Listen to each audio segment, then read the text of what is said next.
Переносимся в 93-й год. Скандалы на время отброшены, и надо играть матч шортом. Как вообще воспринимался новый соперник?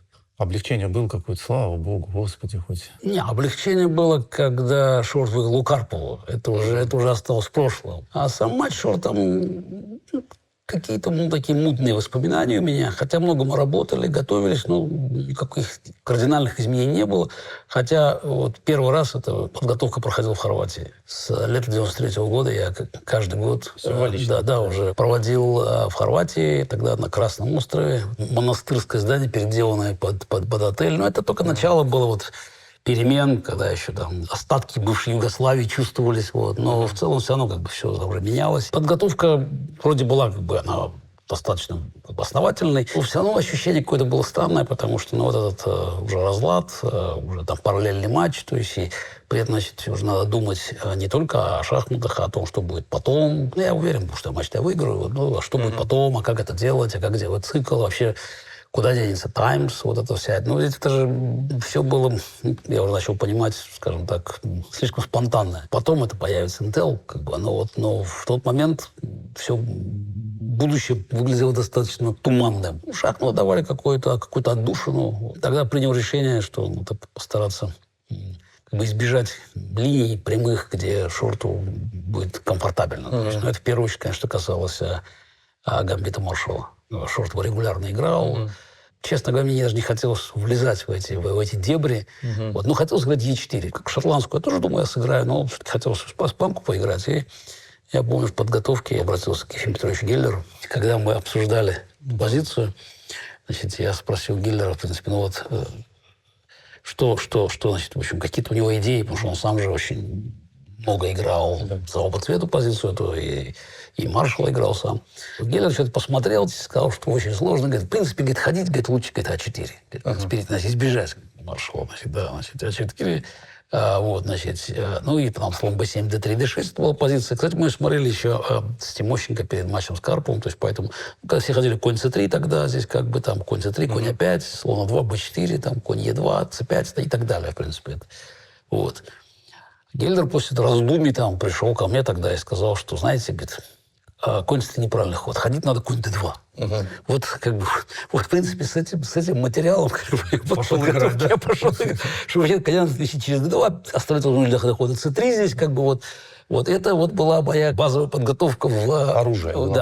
В испанке. Хотя надо сказать, что я вообще всегда испытывал слабость этим построением, или к медленной итальянской, особенно в испанский, когда на D3, C3, так перемещаться, в общем. Как-то мне всегда это казалось интересным, и поэтому легло очень хорошо. Но черными, естественно, играть надо было Найдорфа. Там мы много смотрели и слон Е3 систему, английскую атаку, шорт не сыграл ни разу. Практически не смотрели ход слон С4, который шорт начал играть регулярно. Да. Также, я помню, если говорить про подготовку, мы обсуждали, что будет, если шорт сыграет слон G5 в Найдорфе.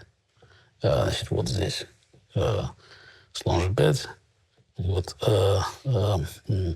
Там Е6, F4, ферзь Б6. Я начал смотреть с Магерамовым, это старые еще анализы были, а потом мы сейчас начали их проверять. Но я подумал так, если мы слон G5, пойду-ка я конь C6 сначала. На ферзь D2, E6 перейду, в раузер, а потом подготовимся.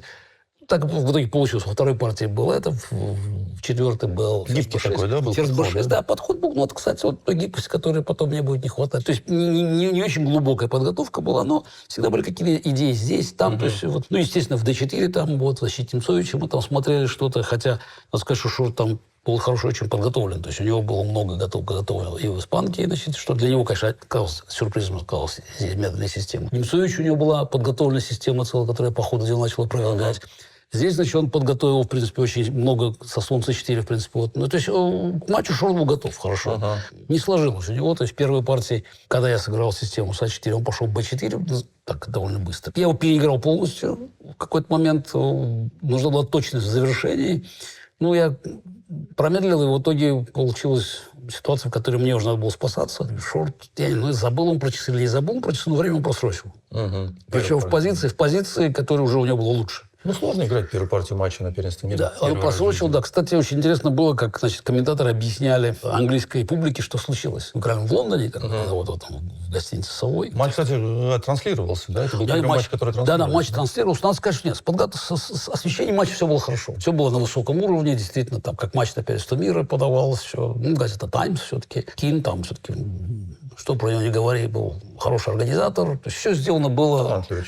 Все было сделано на высоком уровне. Ну, вот я помню, как пришлось объяснять, что такое просрочка времени. Партия закончилась. Партия закончилась, почему? почему партия закончилась? Сделаны были 2 стула. Черный и белый, да. Да. И вот на котором, вот мой стул, на который мне достался, там была вот как раз финальная позиция первой партии, где Шорт просрочил время. Да, диаграмма. Ну, после первой победы была ничья во второй партии, а потом я выиграл третью партию, тоже испанка была уже. Шорт был явно не в своей тарелке. Четвертая была очень сложная партия с отравленной пешкой, вот ферзь b6. Он подготовил новинку Шорт, вот, но опять не его позиции, как бы. Вот это. Кстати, он потом поймет, что, в общем... И в итоге я эту инициативу перехватил, очень там хорошо там пожертвовал качество, в общем, выиграл партию. Ну, практически матч закончился. 3,5 на полочка, причем всего одну калитку. Хотя дальше будет много интересного. И там в пятой партии я сыграю d4, Немцович применит новую идею, очень интересную. В шестой, по-моему, начнется слон c4. Длинная дуэль будет в Созино таком модифицированном. Тоже интересная партия. В принципе, матч был интересный. Шорт потом атаковал белыми, в общем, черными. Там тоже что-то придумывать пытался. Скажем, борьбы не получилось. То есть, хотя, если смотреть на партии, то действительно все было далеко не так очевидно. В какой-то момент там не хватало ему пороху. В 10-й партии он там совершенно выигранную позицию там не сумел довести до конца. В итоге там удастся, когда уже при счете 6-0 размочить счет, но это... На исход матча, естественно, не повлияет. В конце надо было как-то там заполнять время, потому что там 4 партии осталось, там пытались делать какие-то гамбиты играть. Ну, то есть что-то связано было с попытками там того же Кина воспроизвести вот этот дух старый, вот этих английских клубов шахматных. Попытка найти что-то было новое, опять. Меня, честно говоря, все это там уже не волновало. Я думал о том, что будет потом, потому что стало ясно, что потом все было очень так туманно, покрыто какой-то такой дымкой. Ну, есть партии, которые там были, но, может быть, имеет смысл только 7-ю посмотреть партию. Давайте посмотрим. Да, значит, 7-я партия, в очередной раз, мы, перешли, в это испанка, рокировка, слон Е7. Слон Е7, ладья Е1, b5, слон b3, рокировка, начать 4. Слон b7 пошел, слон b7, d3, d3, d6, пошел за d6, конь d2. Да. Конь d2, конь d7. Значит, здесь пошел конь d7, да. Конь d7, c3. c3, конь c5, АБ. АБ. Ну, есть еще ход слон c2 здесь, но тогда надо считаться с конь а4, в принципе. Черные пешки портят, но остается 2 слона. Поэтому я как с АБ играл, АБ, ладья бета8. Он пошел, Шорт побил слоном здесь, да. Шорт побил слоном, да. Ну, в принципе, есть взятие ферзем здесь. Значит, слон c2, так у меня с Топаловым было, значит, Топалов сыграл здесь... Сейчас смотрю на позицию. Так, я вам сейчас скажу. b4 сыграл Топалов, я думаю. Да, b4, да. b4, b4, d4, bc, конь d7, конь f1. Он пошел, по-моему, слон f6. Правильно. Да. Ну, вот мы здесь много смотрели, как раз ферзь a1, мы смотрели конь e3, теперь ферзь c3, конь d5. Ну, в общем, в итоге смотрели белых там лучше, я уже всех вариантов не помню, но там это жертва пешки нам мне очень понравилось. В общем, я тут ждал, что, может быть, сейчас удастся это сделать. Но Шорт пошел здесь слон бета8, слон c2.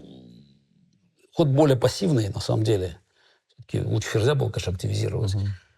Здесь со слон 6, но тогда уже b4 белый ходит здесь. Все-таки, получается такой, мне кажется, очень гибкая позиция. Конь куда? На e6 пошел здесь, да, у него? Конь e6, конь e6. Конь e6, конь f1, да? Конь f1, слон b7, конь e3, G6. G6. Я на F5 не пускаю. Ну, с другой стороны, мы не обязательно F5, если он B3, да, по-моему, пошел здесь? Да. Ну, так даже сейчас рука сама ведет. На самом деле, позиция, она как бы у черных достаточно прочная, но, с другой стороны, у белых тоже все очень комфортабельно. Вот как бы и разные возможности там создавать давление, в то время как черным, по большому счету, особенно делать нечего. Ну, там пытаться D5 провести, но это слон G7. Двинул пешку вперед, да, здесь уже? H4. H4, ну, как же. Начать немножко прослаблять уже здесь. В книге это называется «Продолжай играть а-ля Стейниц». А-ля Стейниц. Сейчас бы по-другому вы уже сказали, да? Ну, да, а-ля Альфа-Зиро, а-ля да. что-то такое. Ну да, да. Ну. Да. Не, на самом деле достаточно очевидно, что в общем, белые могут себе это позволить, потому что, опять, они все-таки при общей такой внешней симметрии, они все-таки контролируют больше полей здесь. Ну вот, как бы, и поэтому черным не так просто план придумать здесь. Что, слон c8 пошел, h5, да? H5. H5, ну тут начинаем терроризировать немножко. Король H8. Король H8. Вот. Не очень ход. Ну, я уже не помню детали всех. Как здесь. говорят, конь D5. Конь D5. Еще H6 только при случае создаем.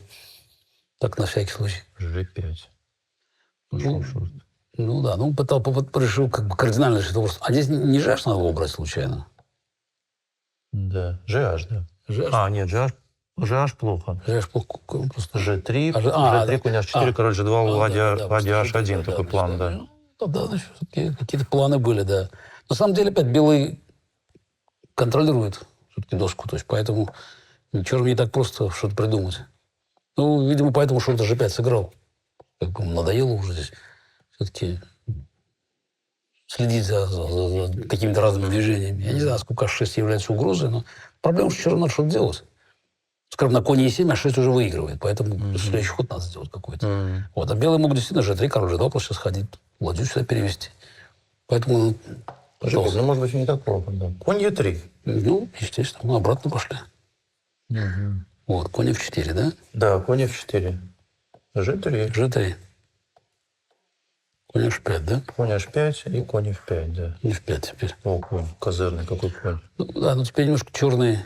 Ну, пешку они выиграли, эту надоедливую, но, с другой стороны, теперь немножко позиция... Что хуже стало? Ну, она не хуже стала, дырявее стала. Слон F5, да? Да, слон F5 и ферзь D7. Ферзь D7.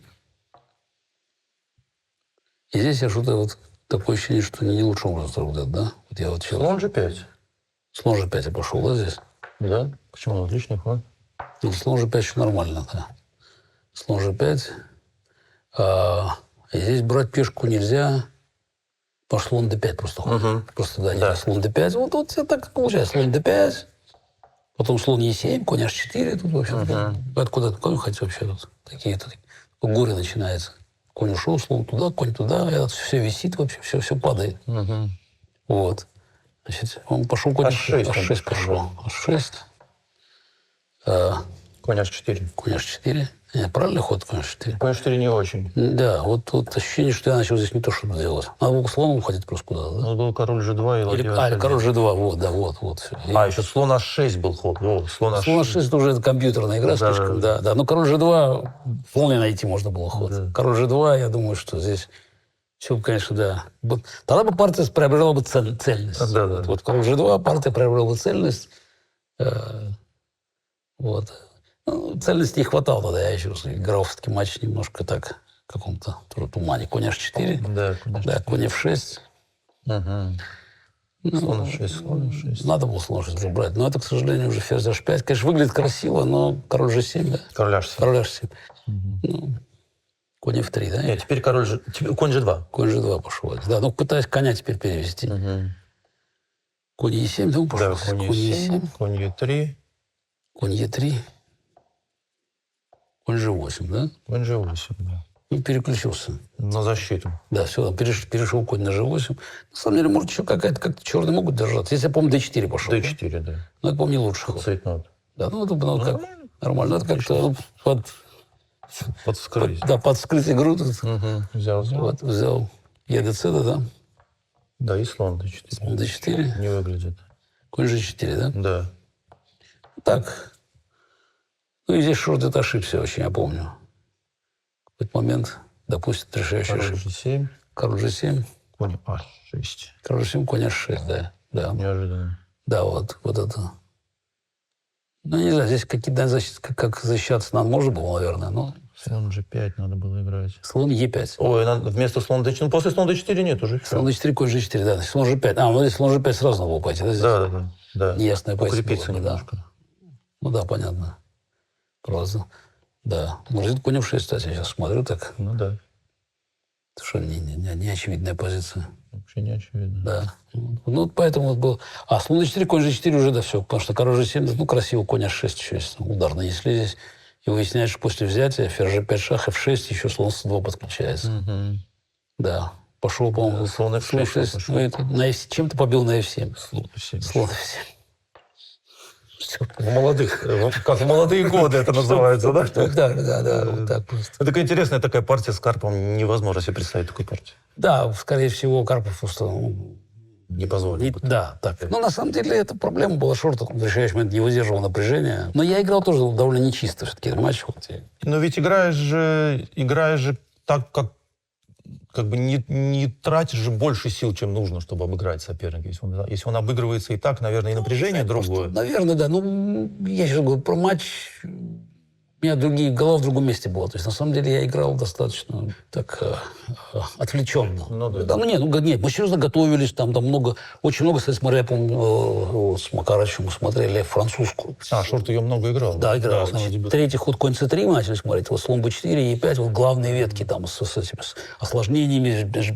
Здесь пешки жертву, здесь какие-то... То есть, на самом деле, очень много анализов было сделано. Там, как бы на будущее задел был такой сделан. Может быть, кстати, по количеству там разных линий, которые смотрели, там, это такой, на тот момент это был там, для нас прорыв. Во-первых, почти ничего не реализовалось, а кроме того, все это было очень такое достаточно сыром виде. Да, там были интересные моменты, когда вот Немцович, он там применил свою там новинку, там, мне просто интересно было, потому что позиции возникли очень интересные, запутанные такие, очень нестандартные. Вот. То есть я там выбирал то, что мне интересно, как сыграть интересно. А в общем, в целом, итог матча, четвертой партии был определен.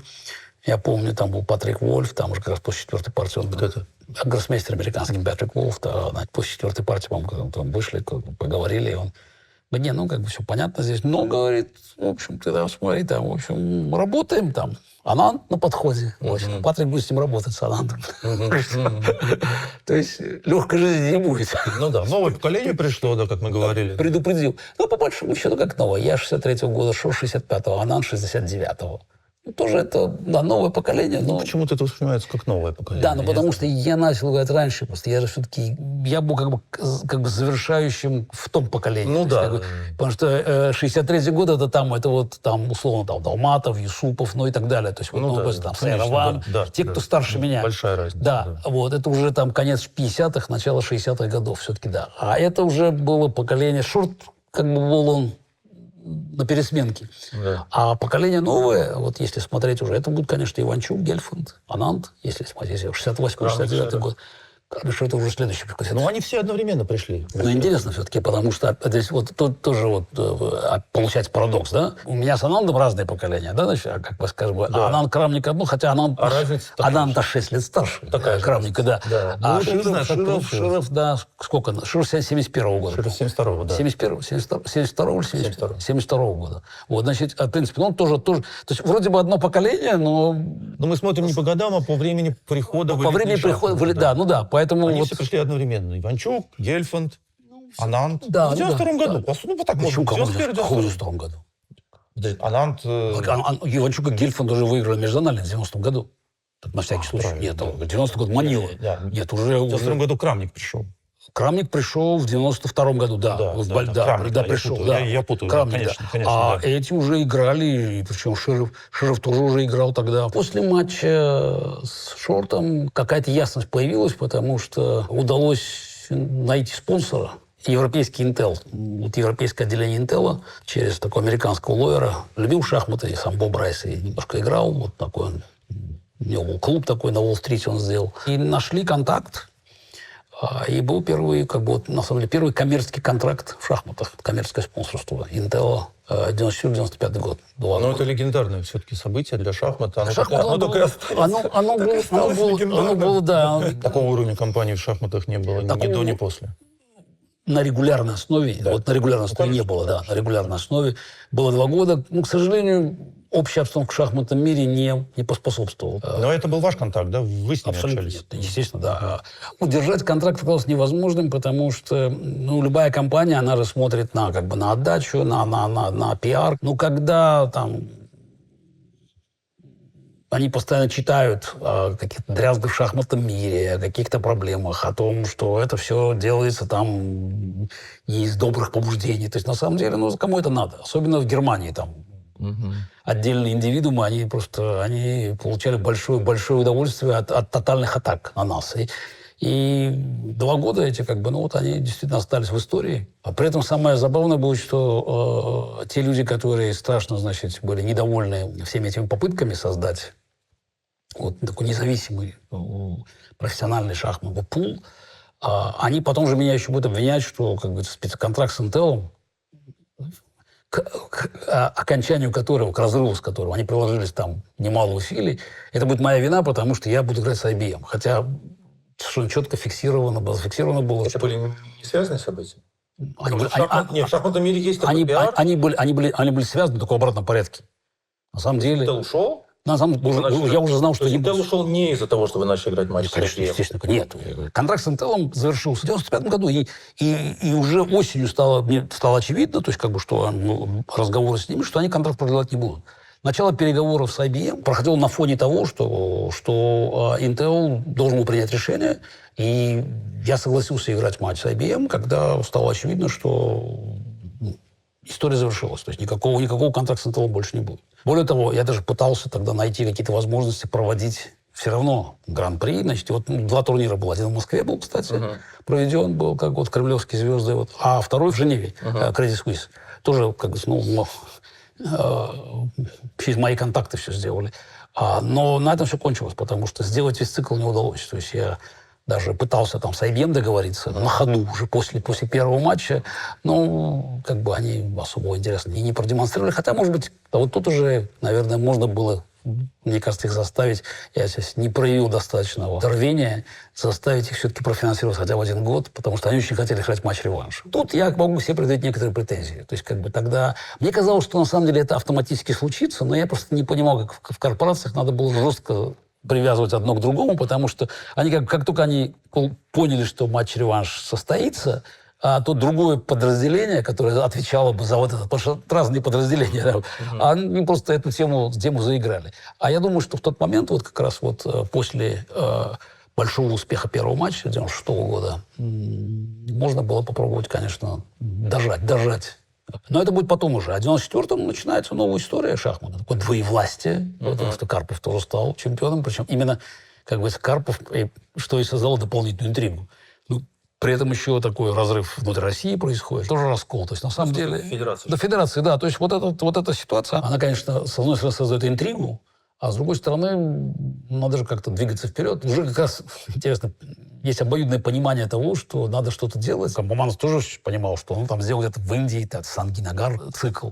Мы начали делать параллельный цикл. Благодаря Intel начали делать параллельный цикл. Естественно, все начали играть и там, и там. А Камский вообще же мог выйти на 2 матча, да? Мог выйти на 2 матча, да. Это было бы мог выйти на 2 матча. С другой стороны, я говорю, был интерес, потому что бурная шахматная жизнь была. Я помню, там как раз обсуждался, где играть главный матч, потому что мы так и не знали. Опять, учитывая, что это все-таки штаб-квартира Intel была в Германии, европейского Intel, то смотрели на немецкие города. Я помню, в 1994 году на Олимпиаде в Москве, тоже, кстати, отдельная история будет, потому что и Олимпиада должна была провалиться в 1994 году. Просто шахматный мир, в принципе, там шел коллапс. Потому что исчез Советский Союз, Кампоманос, который жил благодаря этим всем интригам, он, в общем, оказался реально без средств. Матч можно провести было. Причем оплата призового фонда матча Карпов-Тимон, она была сделана из депозита, которые внесли американские организаторы, которые не смогли организовать матч в 1993 году, потому что, я думал, в Лос-Анджелесе удастся организовать. И был депозит, который был внесен в $500 тысяч, и который, в принципе, был Кампоманосом использован для матча Карпов-Тимон. Окрылила эта ситуация. И, естественно, Карпова окрылила, потому что реанимация была. Вряд ли бы он сумел бы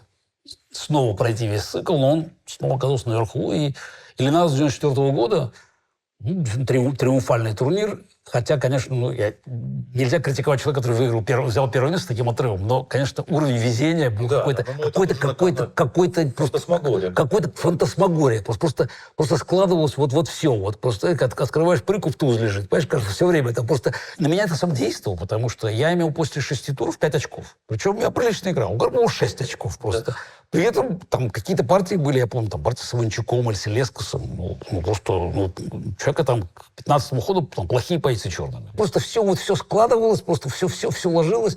И в какой-то момент меня это подействовало, потому что сколько получается, за 4 тура до конца, вот у меня тоже какой-то результат очень большой был там просто. Значит, к 9-му туру у меня был, наверное, 7,5 очков был, наверное, у меня к 9-му туру. После 9-го тура. А у Карпова был 8,5. Понимаешь, просто, у меня был результат один. Я думаю, как это такое, какое может быть? Ну и потом там будет вот партия с Крамником. Очень интересная партия. Крамник ее выиграл. И начинается мои там злоключения с Крамником. Потом, правда, я выиграл у Ананды хорошую партию. Уже не имел значения, потому что Карпов выиграл турнир, там набрал там что-то там 11-13 набрал какой-то. Невероятно, что безумный результат. И опять это создает новую интригу, потому что Карпов... Так, выиграл блестяще, возвращение. Ну, 94-й год. Не простят мне наши зрители, если я все-таки не спрошу вас про эту злополучную партию с Полгар. Как бы из этого сделали такой огромный скандал. Скандал сделали, потому что как надо было мне вывести из себя, там просто это же замедленная съемка, там одна, по-моему, 64-я секунды. Но я не чувствовал, что я коня выпустил. Я не чувствовал. Я не знаю, просто, там 1 или 32-я секунда, какая-то там... человек не может это почувствовать, в принципе. Вы отпустили или нет руку, в принципе, я говорю, это все-таки мы говорим про мгновение просто, которые тем более, что во время партии. То есть, она посмотрела на судью, я посмотрел на судью, конем сыграл в другое место. Но после этого, естественно, конечно, это там они показывали везде, там, естественно, там это надо было раскрутить историю, что могу сказать? С Полгар после этого нормально все было? Она не... Всегда были нормальные отношения, как бы играли, никаких проблем не было. А потом начинаются вот эти рапиды, интеловские рапиды. Я вообще считаю, это вершина, как бы, скажем так, вершина профессиональной шахматной жизни, скажем, ни до, ни после, ничего подобного. На самом деле турниры были достойные, они все-таки проходили, скажем, не Линарес все-таки деревня, и не в каком-то там, какой-то индийской там тоже там глуши, не в листе. Все-таки Москва, Париж, Лондон, Нью-Йорк. Турниры, они действительно, мне кажется, сыграли свою роль вообще в формировании вообще имиджа быстрых шахмат вообще. Вот вся идея, вот эти быстрые шахматы, она уже полностью обрела уже как бы свое лицо. С тайбрейками, то есть, на самом деле, много же там правил формировалось. Там. Я помню, сначала вообще играли по 5 минут, там белые должны выиграть. Потом, естественно, стал 6/5 играть, по-моему, начали. Потом в итоге 5/4. То есть, Армагеддон какой-то? Армагеддон, решающая партия. Вот Армагеддон там выясняли, в принципе, как правильно делать. Сошлись там на 5/4. По-моему, сейчас там, тоже считается так, в принципе, 5/4. Да. 5/4 считается наиболее как бы в процентном отношении справедливым, хотя все равно большинство выбирает черный. Кстати, в Москве я тоже сыграл неудачно, опять проиграл Крамнику в четвертьфинале.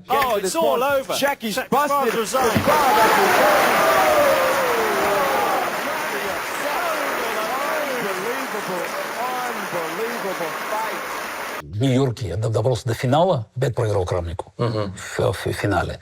А в Лондоне вообще была катастрофа, я там устроился в компьютеру уже в первом туре. Но, с другой стороны, опять все было очень, я говорю, очень необычно, новое такое вдохновляющее было. Хотя неожиданно там, потому что все почему-то провалились в конце. Мне там удалось настигнуть, выиграв Париж. В Париже, кстати, мне всегда все хорошо игралось. Там было 2 турнира Имапар трофи в 90-91 году. Первый я выиграл, а второй я проиграл Тимону в финале. Но добрался до финала. Нет, 3 было. И третий я выиграл в 92 году. Это 3 было. И было два рапида было. Я выиграл оба рапида.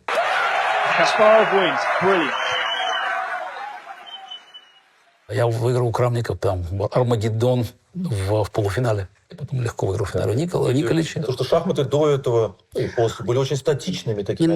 На самом деле, да. На самом деле, во-первых, по телевидению все-таки. Вот то, что было в Лондоне во время матча шортом. Значит, это важный момент. Все-таки телевизионная трансляция настоящая, профессиональная, там уже с большим телевидением, то есть с серьезными комментаторами. Потом вот эти «Рапиды», они дали тоже вот тот самый толчок, потому что, интересно смотреть, то есть как бы, да, даже вот не до конца понимая, все равно вот сама динамика игры, как там фигуры летают, да, такой экшен. Вот. Поэтому действительно это был момент такой, кажется, переломный в шахматах был. Ну, то есть они были достаточно, недостаточно, они просто были очень демократичными. Там, собственно, получал шанс каждый шахматист. Естественно, конечно. На самом деле турнир дал шанс большому количеству шахматистов там, реально поучаствовать в распределении призовых денег. Да, которые были очень большими, еще скажем. По тем временам?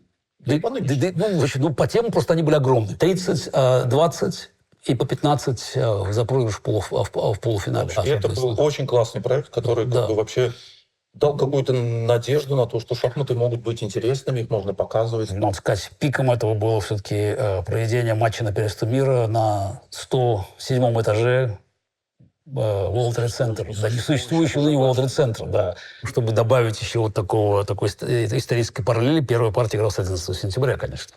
То есть, чтобы вот 95-го года, там тогда Джулиани, мэр тогда сделал первый ход. Так начался мой матч с Анандом. Но это уже 95-й год будет, в принципе. А 94-й год, он был еще интересен, потому что там какие-то новые турниры появлялись. Потому что, на самом деле, менялась конфигурация шахматного мира всего. Старые формы, они все отмирают. Вот я сказал уже про Олимпиаду. Она должна была проходить в Греции. И это был, как я понимаю, там, согласованный план Кампоманеса и Макропулоса по передаче Макропулосу правления ФИДЕ. Да, вот бразды правления должны были перейти Макропулосу. Но он полностью провалился, никаких денег он найти не смог, и Олимпиада реально зависла. Скорее всего, президентом стал бы Куатли, который был его конкурентом. В отсутствие Олимпиады, где там был бы, как бы, конгресс прошел бы, и Макропулос полностью скомпрометирован, ничего бы добиться не смог. В тот момент уже появилась мысль о том, что надо было вообще как-то там вернуться все как бы на круги своя. Отсюда выросла идея Олимпиады проведения в Москве, которую за 55 дней ухитрились организовать, провести в гостинице «Космос». Понятно, не лучшие условия были, но за 55 дней Олимпиады обычно не организовывали. Также там был конгресс ФИДЕ, на котором Кампоманеса переизбрали президента ФИДЕ. Я понимаю, конечно, это все было, может быть, там через колено ломалось, но, с другой стороны, был запрос на объединение, на то, чтобы все-таки исправить то, что было сделано за год до этого. С 1974 года вы начали работать с Юрой Дохояном. Да. Но это на самом деле тоже момент перехода уже был, потому что Макарычев, мне кажется, Серега понял, что истощился как-то. Тяжело уже было. У нас плодотворное было. У нас было очень хорошее сотрудничество. На самом деле, при нем я осуществил первый переход. Из 80-х в 90-е начал играть Е4. То есть там много разных идей, которые, в общем, потом будут как бы формироваться. Но по-настоящему работа профессиональная начнется именно с 94-го года, с Олимпиады. Надо вспомнить. Олимпиада Московская. Когда я остаюсь по существу без тренера, Сережа уходит, Шакаров продолжает работать, но вообще надо найти кого-то, кто мог бы заниматься. И так порекомендовали, Юра Дохоян, он пришел к нам домой тогда, может быть, даже уже по Олимпиаде было. И какие-то вещи начали смотреть. Сначала, я даже помню, первое, что мы смотрели, это в Славянской вариант с жертвой фигуры в центре, он какие-то свои идеи рассказывал мне. В общем, мы начали смотреть это. И сотрудничество пошло. Москва, на самом деле, 94 года в этом плане стала такой переломным. Это все-таки внутренний комфорт. Юра с его такой настойчивостью, он там искал что-то. И я там какие-то идеи придумал. То есть все складывалось. Я даже помню, даже фотографии, как мы сидим там у нас в Хорватии, тогда, в доме в Макарске, занимались уже мы так, то есть, там все в майках, уже, естественно, просто Шакаров все в рубашке. Я с доской сижу, в принципе, Юра с компьютером, Шакаров с компьютером. Шакаров там дебютная часть, все. Юра там анализирует, а я занимался без. Потому что надо было быстро соображать, то есть, чтобы не отставать от тех, у кого компьютеры. Понятно, тогда компьютеры послабее были, чем сейчас. Тем не менее, эта обстановка, она была идеальна и на подготовке, и на турнирах. Во многом я считаю, что турниры, удачные выступления, это результат того, что с Юрой хорошо готовились. Опять, не всегда, может быть, были лучшие анализы, но Но всегда был вот тот необходимый уровень душевного комфорта, который всегда позволяет... Ну, очень позволяет... добросовестный человек. Да, ну вот, очень да, вот было... основательный. Вот я говорю, все сложилось. И в итоге, как бы после Московской Олимпиады, Московского конгресса, там вырисовывается план возобновления этого объединительного процесса. Будут турниры 94 года, еще же классические турниры. А в 95 году это будет Рига, Новгород, Цюрих. Новгородский турнир, он, мне кажется, был на тот момент, конечно, самый представительный турнир на территории России. Вообще трудно сказать. Были аналогичные турниры Новгороду по силе. Может быть, в Москве там что-то проходило раньше, но потом уже, конечно, в 21 веке уже начнутся большие турниры. Вот, но все равно на тот момент это было там колоссальное событие. И вот в Новгороде 94 год я там с Иванчуком боролся за первое место. Он переборол его на полочка, да? По очкам разделили? По очкам, да. По 7 из 10. Да. Ну, там самое интересное, конечно, партия с Крамником была, потому что к этому моменту у меня уже комплекс Крамника сложился. Там я проиграл в Линарисе, потом проиграл в Москве в четвертьфинале Гран-при, а потом еще в финале в Нью-Йорке устроился. А что происходило? Вот, как бы, что он так собирался на партии? Не знаю, не пошло с самого Но у него начала. не было такого, он как бы, так сказать, не то, что он обыграл вас и всех остальных подчистую. Он как-то... Опять, это же... Да, вот есть какие-то вообще психологические особенности, вот там, удобный, неудобный соперник. Например, с Шировым у Крамника была долгое время очень непростая игра. А у меня с Шировым счет сухой. Просто там, я не знаю, сколько там, 15-0, какой-то там зашкаливающий счет, ну, явно не отражающий просто соотношение в рейтинге просто. Но вот так вот скажем, со мной Широв не мог играть просто. Потому что вся его игровая манера, она просто в холостую работала.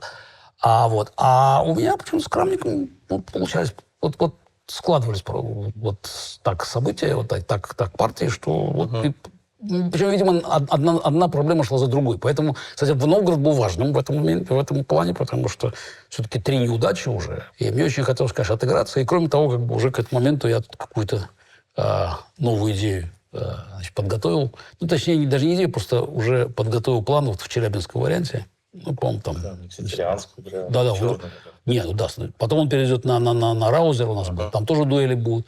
Вот. Но это то, что вот у нас было в Москве. Вот. Я, так как начал играть вот Е4, вернулся в 91 году, то довольно был посредственно подготовлен к каким-то линиям, которые не были главными. То есть, скажем, например, в Челябинске были проблемы, вот, я там точно не знал, что делать, и, скажем, перед нашим «Рапидом» в Москве, значит, я посмотрел на систему, решил сыграть то, что, какой-то рокировка, значит, какой-нибудь C2, ладья B8, вот, и я пошел H4 здесь. Вот. Тематический ход. Да, но здесь немножко это самое, здесь как бы другая. Здесь цель просто не дать слону войти, поэтому потом черный начал на слон G5 переходить. Вот, слон G5 тут А4, другая проблема есть там. Кстати, у меня очень хорошо складывалось вообще. Вот если статистику посмотреть, вот эти варианты. Я пошел H4 здесь, вот. И Крамник молниеносно сыграл конь E7. Очень быстро сыграл здесь конь E7. И вот это я говорю про Москву, про партию в Москве.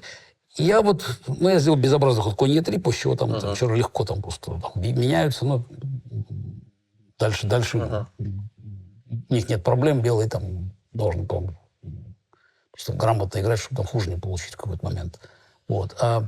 И я за доской так подумал, у меня мелькнула мысль, если побить, скажем, пойти там ферзь d2 и сюда рокировать. Надо было, конечно, так и сыграть, но уже, в принципе, я потом подготовлю конь в G. Вот. Кстати, кроме хода ферзь d2, еще ход слон d3 есть. Так я с ладье сыграл, по-моему, в Москве, если не ошибаюсь. Вот. Слон d3 и довольно легко выиграл, кстати, в 94 году. Вот. На Олимпиаде в Москве. Да, правильно. Да, слон d3 пошел. Это другая идея была. Да. Но с Крамником меня очень так заинтриговала идея, связанная с ферзь d2. Вот. Значит, тут разные возможности есть, в принципе, но на самом деле... Потенциально можно атаку создать. Вот. Значит, Крамник пошел d5 здесь, да? Слон d7. Я здесь слон b7 пошел, да. Слон b7, слон d3, d5, ед, ферзь, бит d5. И длинная рокировка, да? Длинная рокировка. Вот ключевая идея была. Да, Ну да. Делаю сюда длинную рокировку, то есть вот. Но очень интересная позиция всегда. Побил. Да, побил. Я не Е4 пошел. Е4 пошел, крамник, слон Е2. Ферзя 2, да? Да. Ферзя 2. Но, с другой стороны, в общем, черную пешку сожрали, пока ничего не грозит. Но, с другой стороны, у белых тут есть какие-то возможности атаки. Ферзь H6. Ферзь назад вернулся, конечно. Ферзь Е6. Вот. Я пошел здесь конь D4, да? Правильно. Конь D4. И здесь крамник держится ферзь B6, да? Вот этот ход мы зевнули просто в подготовке, потому что там смотрели как-то ферзь Е5, а тогда, по-моему, как что-то с F4, как-то здесь очень, как-то очень красиво у всего белых тут выходит, все быстро. Вот. А крамник так подумал, пошел сюда, но, правда, потерял время уже к этому моменту. Вот, да, значит, да, я ладья H3 здесь, да, значит, начал выходить ладьей. Вот. Ну, что-то мы здесь зевнули, король H8, да, по-моему? Король H8. Вот как-то вот не складывается. Вот. И я вот что-то смотрю здесь, как-то вот не получается. Вот я не помню, что точно, слон G4, помню, да? Слон G4. Вот где-то был, может быть, ферзь B6, какой-то был зевок у нас, как бы смотрели, в общем, и я сообразил, что, в общем, ситуация, как бы, она здесь идет не по плану. Слон G4, слон D5, что ли, как или? Ладья G8. Ладья G8. Ладья G8. Ладья G8, да, ладья G8, да. Ну и здесь, как бы, я решил, что надо попробовать. Говорит сразу. Ну, как-то нет, что-то надо сделать здесь как-то, да. Конь Е6, да, конь Е6, да. Ну, вот. Да, ну, я уже искал какую-то возможность игру обострить, но предельно. Значит, ну, по крайней мере, тут конь Е6, значит, ну, теперь брать там шах, это ладья на d7, зайдет, значит, ладья G6, поэтому ладья G6, ферзь F4. Да. Ферзь F4.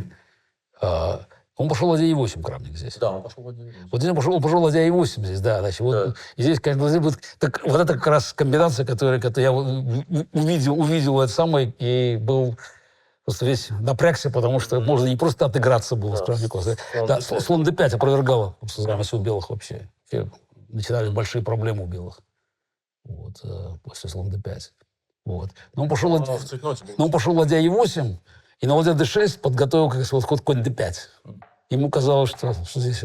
Но здесь я сделал просто ход, ну, всегда приятно такой ход сделать. Ход, то есть ты напал на ферзя, он напал на ферзя, а белый ход H5. Ход H5. Просто подставить. Подставить ферзя, да. Вот это был, конечно, момент H5. Да, ну, ради этого хода стоило показать партию. H5, ну, черным делать нечего, они должны брать на F4. Так, красиво все было у него там. Он берет здесь, отберет все. Красивая тактика. Все, тактика. И белый ходит. Ну, то есть ферзь стоит под ударом, и белый делает ход H5. Очень редкая такая вещь. Но черный не выбор. Конь F4, HG. Причем теперь опять можно ладья... Но это не мат, это еще там шайка. Просто на конь H3 еще белые побьют еще GF тут дополнительно. Дополнительно GF побьют. Красота. Вот, то есть, да, он должен брать ферзь D6. Да. Ладья H7, король G8, GF, шах, король H7. Белых тоже ферзь появился, наконец. Конь бьет E6. Надо брать, и слон F5 шах. Чтобы закончить еще дополнительно. Король G8, ферзь G6. Король F8, ферзь F6. Король E8, слон E6. Вот. Ну, Да. он сдал селю ферзь. Ферзь F8. Ферзь слон D7 шах. Да, ну, это уже... Красиво. Ну да, было, да. И, ну и кроме того, психологически все-таки, да, как бы вернул себе определенную уверенность. Потом я еще выиграю уже у Крамника вот этот Армагеддон в Париже, ну и уже будет как бы... Поспокойнее. Да, будет как-то будет поспокойнее. Была еще Олимпиада в Москве, которую мы тоже выиграли. Хотя это была, наверное, была точно моя худшая Олимпиада была. Опять я слишком там занимался организацией, конгресс ФИДЕ. Я был плюс 3, по-моему. Да. Но я выиграл три последние. Я выиграл у Зураба выиграл, у Шорта выиграл, у Юсупа выиграл. Последние 3 партии, как бы, то, что он внес свою лепту в копилку куда так. Ну, мы взяли первое место, при том, что команда была хорошая, но никакого перевеса, который раньше был, у нас не было. Олимпиада была хаотичная. Это вот. Но тем не менее прошла Олимпиада. Идут же параллельно вот эти отборы. 94 год еще был там... Мало того, что было несколько турниров Intel Grand Prix, так еще, значит, были классические турниры, а еще были отборы, параллельно шли. У нас первый был, по-моему, в июне 94-го, чуть ли, ну, просто в Трамп Тауэр. В Нью-Йорке они играли квалификацию, там, где Камский обыграл Крамника. 95-й год начинаются у нас опять и Гран-при.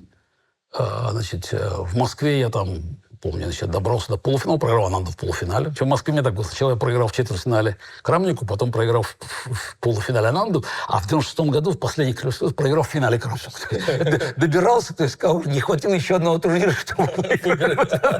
Еще бы один, и точно бы выиграл. Потом, правда, я выиграл в 95-м году турнир в Нью-Йорке.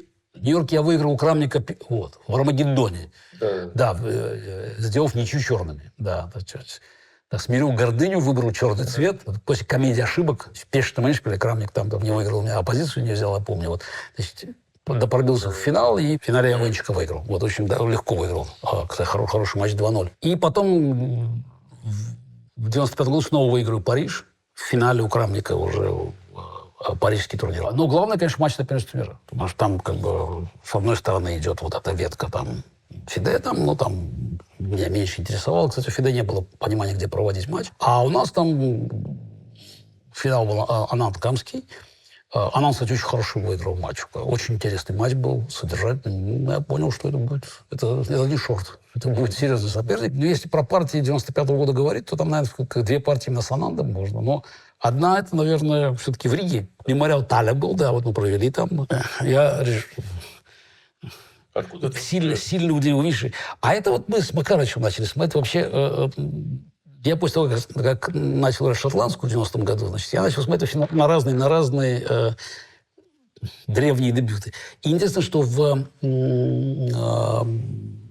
Лондоне в 93-м году, после окончания матча вот, с Шортом, когда надо было там чем-то занимать публику, вот Ким тогда предложил разные гамбиты играть. Просто. Значит, я помню, что в первой партии там как раз вот гамбит был, там, значит, я должен был играть белыми, там было b4, сломать b4, c3, значит, да, и, значит, дальше, значит, надо делать какие-то ходы. Вот, как бы, вот. И мы с Макарычем все это смотрели просто, ну, ради интереса, да. И потом после этого начали смотреть именно более внимательно. Как бы, ну, гамбит, конечно, гамбит, потому что, скорее всего, мы там уже тогда понимали, что слон 5, d4, d6, скорее всего, самое четкое решение. Вот. Но Ананд сыграл слон e7. Этот ход как бы тогда Шорт со мной сделал в этой показательной партии. d4, конь e5. Ну, идея пешку отдать обратно, и, в общем, дальше все будет хорошо. Конь e5, бьют на c4, d5. И, в общем, ну, у черных там нормальная позиция. Вот. И у меня родилась идея, помню, когда вот я думал, а если попробовать продолжать играть вот без пешки? И конь туда ушел куда-то. Вот. Ну, понятно, что черные могут вернуть пешку ходом d6 такой-то, ферзь d4, шах c6, такая возможность тоже есть, но это все-таки возвращение пешки. Вот. А после еды есть неожиданный ход ферзь d4. Вот это такая вот совершенно рваная игра, потому что если посмотреть, вообще это безобразие. Что это белый делает? Как бы, тут пешки нету вообще. Это все стоит вот здесь, когда вот так шахматы не играют. Вот. В развитии перевеса нету. Вот. Но на самом деле тут очень динамичная игра, вот, которая... И надо сказать, что для Ананда это был полным шоком вообще. Потом мне там Фред Фридлер расскажет, что Ананд после этой партии, перед матчем уже там, они изучали все там гамбиты королевские, партии 19 века просто изучали, просто чтобы разобраться на всякий случай. То есть это такой эффект возымела партия. Е5, конь c6, причем вроде бы черные же все фигуры подвели обратно уже здесь. Вот, но здесь именно нюанс, что вот белые минимальными силами создают, в общем, дискомфорт. Ну, в принципе, есть даже, может быть, жертва качества, есть рокировка слона 6, g6 пойти, может, такое тоже можно сделать. Вот, но как-то качество отдавать не хотелось. Как бы. Да, значит, да. Вот, не торопился. Значит, я рокировку сделал. Рокировку сделал. Вот. Вот, ну, теперь опять, рокировка, там у белых, там возможности, там, ну, я же говорю, качество белого брать не обязаны. Довольно быстро, как бы, все фигуры там выходят, там, потому что я смотрел, там варианты, какие мы проводили, там, рокировку, по-моему, слон h6, рокировку слон h6, по-моему, да?